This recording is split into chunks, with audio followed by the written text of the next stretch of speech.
హైదరాబాద్ లో సీఎం రేవంత్ రెడ్డితో సమావేశమయ్యారు AICC incharge Meenakshi Natarajan, PCC chief Mahesh Kumar Goud.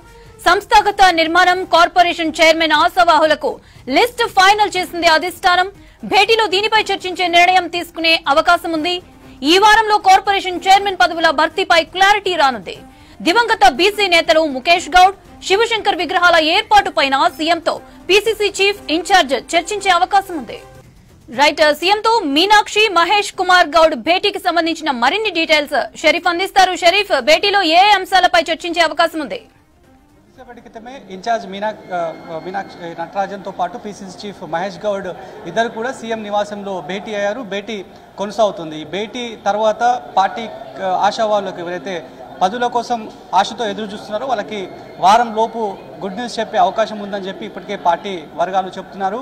Assembly నియోజకవర్గాల వారీగా ఒక్కో సెగ్మెంట్కి ఇద్దరు చొప్పున దాదాపు 240 డైరెక్టర్ పోస్టులను కేటాయించాలని చెప్పి ఈ మేరకు నిర్ణయం తీసుకున్నట్లు తెలుస్తోంది. ఇప్పటికే ఉమ్మడి 10 జిల్లాల వ్యాప్తంగా ఉన్నటువంటి ఇన్ఛార్జీలు, అధ్యక్షులు, ఉపాధ్యక్షులు, డీసీసీకి సంబంధించినటువంటి ఎవరైతే అధ్యక్షులు ఉన్నారో వాళ్ళందరితో కూడా నిన్న దాదాపు ఉదయం 10 గంటల నుంచి 7 గంటల ప్రాంతం వరకు కూడా మీనాక్షి నటరాజన్తో పాటు పీసీసీ చీఫ్ మహేష్ గౌడ్ ముఖ్య నేతలతో మాట్లాడారు. వాళ్ళ కన్సిడరేషన్ తీసుకున్నారు. ఏ నియోజకవర్గం నుంచి ఎవరి పేర్లను ప్రతిపాదించారని చెప్పి వాళ్ళ పేర్లను తీసుకోవడం జరిగింది. అంతకంటే ముందే పీసీసీతో పాటు మీనాక్షి నటరాజన్ నుంచి క్లియర్ కట్గా ఆదేశాలు ఉన్నాయి. ఒక్కో నియోజకవర్గం నుంచి డైరెక్టర్లకు గాను ఇద్దరు పేర్లను ఇవ్వాలి అనేటువంటి అంశాన్ని స్పష్టం చేయడంతో నిన్న వచ్చినటువంటి సమావేశానికి వచ్చినటువంటి ముఖ్య నేతలంతా కూడా ఆయా పేర్లను తీసుకొచ్చి నివేదికలు అన్నింటినీ కూడా మీనాక్షికి, పీసీసీ మహేష్ గౌడ్కి అందజేశారు. ఆ తర్వాత ఇద్దరు మీట్ అయిన తర్వాత, భేటీ అయిన తర్వాత ఇవాళ సీఎం రేవంత్ రెడ్డిని కలిశారు. కొద్దిసేపటి క్రితమే దాదాపు 15 నిమిషాల నుంచి భేటీ కొనసాగుతుంది. ఈ భేటీలో చాలా అంశాలు చర్చకు వచ్చేటువంటి అవకాశం కనిపిస్తోంది. ఎందుకంటే 31 తారీఖు రోజు పాదయాత్ర షురూ చేయబోతున్నారు మీనాక్షి నటరాజన్. ఆ పాదయాత్రకు సంబంధించినటువంటి సమయంలోనే ఢిల్లీలో బీసీ రిజర్వేషన్లకు సంబంధించి కాంగ్రెస్ అక్కడి ధర్నాకు ప్రయత్నాలు చేస్తోంది. దానికి సంబంధించినటువంటి అంశంపైన క్లారిటీ వస్తుందని చెప్పి పార్టీ వర్గాలు చెప్తున్నాయి.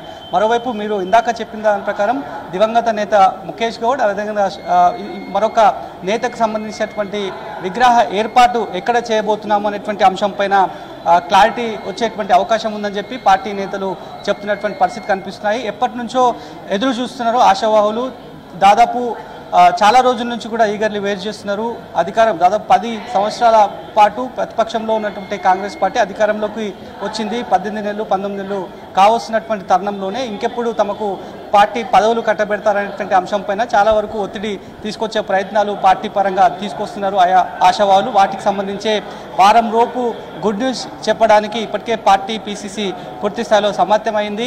వాళ్ళకి సంబంధించినటువంటి పూర్తి డీటెయిల్స్ని కూడా తీసుకున్నారు. అట్ ది సేమ్ టైం పాదయాత్రలో ఏ రకమైనటువంటి విషయాలు క్షేత్రస్థాయిలో తీసుకువెళ్లాలనేటువంటి అంశంపైన ఇప్పటికే దిశానిర్దేశం ఆయా ముఖ్య నేతలందరితో కూడా మీనాక్షి నటరాజన్ చేశారు. At the same time PCC కూడా నిన్న భేటీ సమయంలో పూర్తి విషయాలు చెప్పినటువంటి పరిస్థితి. దాదాపు 6 ప్రాంతాల్లో బస చేయనున్నారు. 6 ప్రాంతాలను సెలెక్ట్ చేసుకుని అక్కడే బస చేసి అక్కడ ఉన్నటువంటి పరిశుభ్రతకు సంబంధించి శ్రమదార కార్యక్రమాన్ని ఏర్పాటు చేయబోతున్నారు. అదేవిధంగా ప్రజల నాడి ఏ రకంగా ఉంది, సంక్షేమ పథకాలు ఏ రకంగా అందుతున్నాయి, పార్టీ పరంగా కాంట్రిబ్యూషన్ ఏం జనాలు కోరుకోబోతున్నారు, ప్రభుత్వం నుంచి కాంట్రిబ్యూషన్ ప్రజలకు ఏ రకంగా అందుతుంది, గవర్నెన్స్ ఏ రకంగా అందుతుంది, స్థానిక సంస్థల ఎన్నికలపైన సంక్షేమ పథకాల ప్రభావం ఏ మేరకు ఉండనుంది అనేటువంటి అంశంపైన క్షేత్రస్థాయిలో తీసుకువెళ్లాలని చెప్పి ఈ రకమైనటువంటి ఒక షెడ్యూల్ని ఖరారు చేశారు. ఆ షెడ్యూల్ అంతా కూడా PCC incharge Meenakshi Natarajan CM Revanth రెడ్డితో ఎక్స్ప్లెయిన్ చేసేటువంటి ఛాన్సెస్ అయితే కనిపిస్తున్నాయి. భేటీ తర్వాత వారం రోజుల గడువు లోపే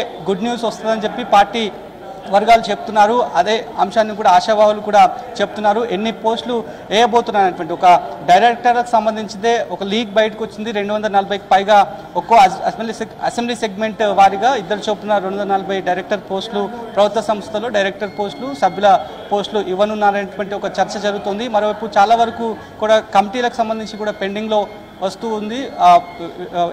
నియామకం అనేది ప్రక్రియ పెండింగ్లో వస్తూ ఉంది కాబట్టి వాటికి సంబంధించి కూడా త్వరలోనే క్లారిటీ రాబోతుందనేటువంటి అంశంపైన మాత్రం అందరూ కూడా ఈగర్లీ వెయిట్ చేస్తున్నటువంటి పరిస్థితి. మరోవైపు స్థానిక సంస్థలు ఎన్నికలు సమీపిస్తున్నాయి. బై ఎలక్షన్స్ అక్కడక్కడ జరిగేటువంటి అవకాశం ఉంది. జూబ్లీహిల్స్ బై ఎలక్షన్ కావచ్చు, వాటికి సంబంధించి ఎట్లా ముందుకు వెళ్ళాయి, సంస్థాగత అదేవిధంగా పార్టీ బలోపేతానికి సంబంధించి ఇంకేం పార్టీ పరంగా తీసుకోవాలి, పార్టీ పరంగా ప్రభుత్వానికి కావాల్సినటువంటి కాంట్రిబ్యూషన్ ఏంది, అట్ ది సేమ్ టైం ప్రభుత్వానికి పార్టీ నుంచి వెళ్ళేటువంటి కాంట్రిబ్యూషన్ ఏంది అనేటువంటి అంశాలపైన అన్ని అంశాలపైన చర్చ జరిగేటువంటి అవకాశం ఉంది. సీఎంతో పూర్తి చేసేవాళ్ళు ఇప్పటివరకు నిన్న 10 ఉమ్మడి జిల్లాలకు సంబంధించినటువంటి నేతలు ఏవైతే సమాచారం చెప్పారో ఆ సమాచారాన్ని అంతా కూడా సీఎం రేవంత్ రెడ్డికి ఎక్స్ప్లెయిన్ చేయడము, ఆ తర్వాత పాదయాత్రకు సంబంధించినటువంటి అంశం పైన షెడ్యూల్ను ఎక్కడెక్కడ ఖరారు చేశామనేటువంటి అంశాలను సీఎం రేవంత్ రెడ్డికి చెప్పడము, ఈ రకంగా ఒక్కో పదవికి గాను ఒక్కో పార్టీ పరంగా ప్రభుత్వ పరంగా వచ్చినటువంటి పోస్టుకు గాను ఈ వ్యక్తులను ఈ క్రైటీరియా తీసుకొని సెలెక్ట్ చేశామనేటువంటి అంశంని పూర్తిస్థాయిలో పీసీసీ మహేష్ గౌడ్ అదేవిధంగా ఇన్ఛార్జ్ మీనాక్షి వివరించేటువంటి అవకాశం కనిపిస్తోంది. మరి ఢిల్లీకి వెళ్ళేటువంటి బీసీ నేతలు ఢిల్లీకి వెళ్ళేటువంటి టూర్కి సంబంధించి సీఎం భేటీ ముగిసిన తర్వాత క్లారిటీ వస్తుందని చెప్పి పార్టీ వర్గాలు చెప్తున్నారు.